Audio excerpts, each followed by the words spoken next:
హెచ్సియులో విధ్వంసాన్ని ఆపాలంటూ రేవంత్ రెడ్డిని వేడుకున్నారు నటి రేణు దేశాయ్. హైదరాబాద్ సెంట్రల్ యూనివర్సిటీ భూ వివాదం గురించి నాకు 2 రోజుల ముందు తెలిసిందన్నారు. ఈ విషయంపై అన్నీ తెలిసిన తర్వాత మాట్లాడదామని సమయం తీసుకున్నట్లు చెప్పారు. సీఎంకి ఒక తల్లిగా రిక్వెస్ట్ చేస్తున్నట్లు తెలిపారు.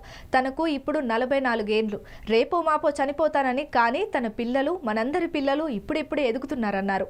వారికి ఆక్సిజన్ కావాలి, వాటర్ కావాలని, వారి భవిష్యత్తు కోసం ఆలోచించండి అని పిలుపునిచ్చారు.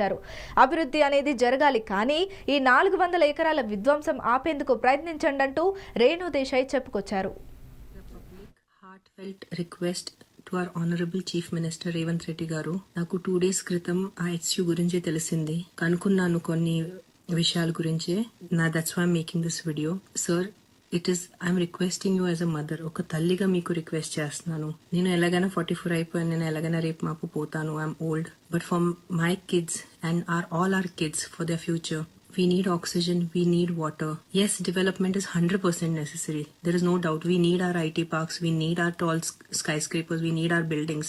But ఈ ఒక్క 400 acres కుదిరితే ఏదైనా, if there is any possibility, if we can stop it, I'm begging you as a citizen of your state, of your city, sir ఏదో ఒకటే ట్రై చేయండి sir, please, if you can.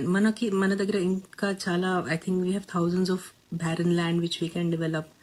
You guys are senior than me, you guys are more, I'm nobody in front of you. అంటే మీ ముందు నేను, you guys are all experts in this. But ఒక తల్లిగా ఈరోజు నేను రిక్వెస్ట్ చేస్తున్నాను. ఒక పర్సనల్ గా నాకు దీంట్లో ఇది లేదు, because as I said, I'm old now.